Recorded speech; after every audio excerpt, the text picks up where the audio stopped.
आज की इस वीडियो में देखा जाएगा जो कल 22 अप्रैल को हेयरिंग हुई थी अभी नितिन वर्सेस एसएससी, उनमें क्या क्या हुआ था और फिर अभी जो हेयरिंग है कब चली गई है, कब होगी हेयरिंग नेक्स्ट हेयरिंग, और क्या जो हेयरिंग नेक्स्ट हेयरिंग हुई है तो क्या कल के कोर्ट केस में किसकी ओर पल्ला भारी था और किसकी ओर थोड़ा नॉर्मल था। तो यहाँ पे आप अपना देख सकते हैं सब कुछ कैट की ऑफिशियल वेबसाइट पे। यहाँ से डिस्प्ले बोर्ड में जाएंगे तो हर एक चीज़ आपको मिल जाएगा, नोटिस से लेके सब कुछ। खैर वो सब मैं नहीं दिखाऊंगा क्योंकि जज लोगों का अपना अलग नोटिस होता है, मुझे तो उतना इंग्लिश भी नहीं आती है। तो पहले चलिए कुछ बताता हूँ एसएससी की ओर से और जज क्या हुआ था 22 अप्रैल को। 22 अप्रैल को करीबन 12-10 उस बजे से 11-12 बजे से केस शुरू हुआ था। करीबन 50 मिनट का केस हुआ क्योंकि लास्ट हेयरिंग इन्हीं लोगों की थी 22 अप्रैल वालों में। तो वहाँ पे जो एसएससी के पिटिशनर के वकील थे, उन्होंने कहा कि यह आंसर की जो होता है रिजल्ट के बाद देते हैं। तो एसएससी के जज वकीलों ने कहा कि एसएससी के एक वकील थे, उन्होंने कहा कि हम इसलिए देते हैं कि हमारी ये परंपरा चलती आ रही है प्राचीन काल से। तो उन्होंने कहा कि कैसी क्यों परंपरा, क्योंकि यूपीएससी तो पहले ही सब कुछ कर देती है। यूपीएससी का आप देख लीजिए, अदर एग्ज़ाम को देख लीजिए, आप लोग क्यों ऐसा करते हैं। तो उन्होंने कहा कि ऐसा परंपरा हमारी चलती आ रही है तो हम इसलिए कर देते हैं। फिर उन्होंने बात कहा कि क्यों ऐसा करते हैं, मतलब। तो जो पिटिशनर के जज बोले, उन्होंने बोले कि यह सब कुछ वही करते हैं और फिर इसमें इन्होंने बोनस मार्क्स सबको दे दिया। फिर वो सब बात हो गई, फिर उसके बाद बोनस मार्क्स पे आ गया कि सबको बोनस मार्क दे रहे हैं। कोई रॉन्ग क्वेश्चन वाली बात नहीं हुई थी, केवल बोनस वाली और ये वाली क्या बोला जाता है आंसर की वाली, आंसर की पे ज़्यादा बहस हुआ था। तो ये सब बात हुई। फिर जब उन्होंने एसएससी के जो वकील थे, उन्होंने कहा कि ये लोग जब प्री का जब पेपर हुआ था सीजीएल का, उसमें इन लोगों ने नहीं कहा कि आंसर की पहले क्यों आई क्यों बाद में आई। उन इन इन मुद्दे पे इन लोगों को कोई उसमें नहीं विचार था। जब फाइनल मेंस वाला हुआ तब इन पे विचार आया।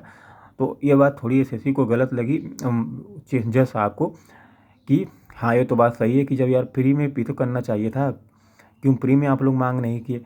तो उन्होंने तमाम प्रकार की बात की होंगी। इसके बाद से जब वो यही कारण था कि जो एसएससी के वकील हैं इसी बात से जीत गए। कम से कम कल समझ लो एसएससी की जीत हुई थी इसी बात से। अगर यही वाली बात नहीं होती तो समझ लो मुद्दा आगे बढ़ा होता, मुद्दा आगे का वहीं पे कुछ ना कुछ हुआ होता। और जो एक बात मैं बता देना चाहता हूँ, जो पटिशनर के वकील थे इन्होंने कल के रेंज में जो मेन मुद्दा उठाना था वो बात उठाए ही नहीं। समझ लो बकवास वकील सब ले लिए हैं, पैसा खाने वाला। अब नेक्स्ट हेयरिंग में वो वकील बताएगा कि क्या क्या मुद्दा था,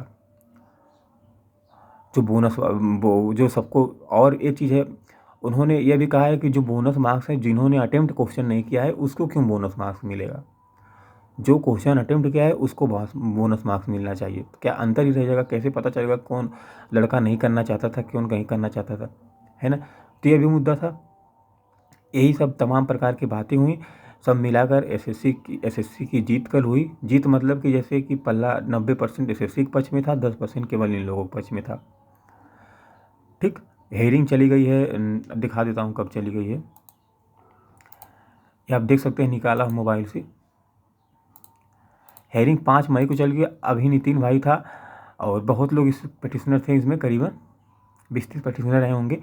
और 5 मई को हेयरिंग इसकी चली गई है भाई। ठीक, और इसमें बताना था वैकेंसीज कितनी आएगी, अभी और बता रहा हूँ। थोड़ा इसमें वैकेंसी बताने वाला हूँ कि सीजीएल में वैकेंसी 25 में कितने आने वाली है। तो देखिए 25 में वैकेंसी मेरे ख्याल से 20 प्लस आएगी। यहाँ पे मैंने लिखा वो सब कुछ 4600 कितनी है कितने। टेलीग्राम पे आप लोग ज्वाइन कर लीजिएगा, टेलीग्राम का नाम है, यहाँ पे आप लोग देख भी सकते हैं। ठीक, ये चीज़ हो गया। और अपन यहाँ पे है सब खरीद लेना यार, ये सब खरीदने का मन करेगा तो एलान कूपन कुछ यूज करके। खैर वो सब छोड़ो, अब आते हैं मुद्दे पे। देखो मुझसे निकाला था तो यही देखो मेरा मुद्दा था। मुद्दा आप लोग समझ गए होंगे। सब कुछ कहने की मतलब है कुछ कल वकील थे, उन्होंने पिटिशनर के जो वकील थे उन्होंने ऐसी उनको बात ही कहने नहीं आ रही है। बस सीधा मुद्दा ये है। वो जज साहब के वो खुद नहीं, अभी मुझे लग रहा है वो खुद नहीं समझ पा रहा है साला कि क्या करना है आगे क्या नहीं करना है यार। अगर जो एसएससी का वकील सब कुछ समझ के बैठा है और ये सब समझ ही नहीं रहे हैं, सब पैसा खाने के चक्कर में केवल तारीख पे तारीख डाल रहे हैं। जॉइनिंग लेटर अगर वितरित हो गया समझ लो कुछ होने वाला नहीं है। अभी तो मान लो खैर 20-30% का वितरित होगा, अभी 70% वाले लोगों का बचा हुआ है, क्योंकि रोज़गार मेला भी 26 को है, ठीक ना। लेकिन एक चीज़ इसमें और है कि अगर जो जॉइनिंग लेटर मिलेगा शायद उसमें ये लिखा रहेगा कि आगे जो परिणाम आएंगे कुछ भी ऐसा मेंशन रहेगा कि हम कोर्ट के आदेश से कुछ भी कर सकते हैं। यह वाली भी चीज़ अभी है। अगर देखो यार कल एसएससी पूरी तरह जीती हो, एसएससी और ये भी चाह रही है ना कि केस जल्दी से रफा दफा हो, क्योंकि एसएससी को खुद ये डर है कि हमने बहुत बड़ी गलती की है। बस वो समझ लो बचने के तरीके से कल ही ज्ञान दे रही थी कि जो उनके एसएससी के वकील थे कि हमें यहाँ से हम जाएंगे एससी तक चले जाएंगे। तो जैसे पेटिशनर लोग सोचेंगे कि हम लोग भी एससी में जाएंगे, मतलब सुप्रीम कोर्ट में, तो एसएससी के वकीलों ने भी कहा है हम भी जाएंगे एससी में, ठीक ना। अगर इसे यहाँ से भी हारते भी हैं तब भी, तो ये चीज़ें बहुत बड़ी हो जाएंगी अगर कोई सॉलिड प्रूफ सारा जज वकील नहीं रखेगा तब। सब कुछ वकील के पास है। क्वेश्चन वोश्चन को लेकर जो रॉन्ग क्वेश्चन थे बोनस वाला, वही सब क्वेश्चन का फाइल किया गया है। जज साहब ने कहा कि आप लोग सब कुछ कलेक्ट करके दीजिए क्या क्या रियल मामला था, है ना। तो यही सब मामला यार भाई था, और मुझे तो ऐसा लग रहा है एसएससी ही जीतेगी और कोई दिक्कत नहीं है, क्योंकि यार जो जब वकील ही पागलेट वाला मिल गया है तो क्या होगा, है ना। तो यही बात हुई थी, और उन्होंने कहा कोई स्टे भी नहीं होगा, ना तो रिवाइज जज होगा, क्योंकि कोई वैसा वकील वो बोल ही नहीं पाया कि क्या वहाँ बोलना है क्या वहाँ नहीं बोलना है। जो बोलना था वहाँ नहीं बोला, जो नहीं बोलना है आंसर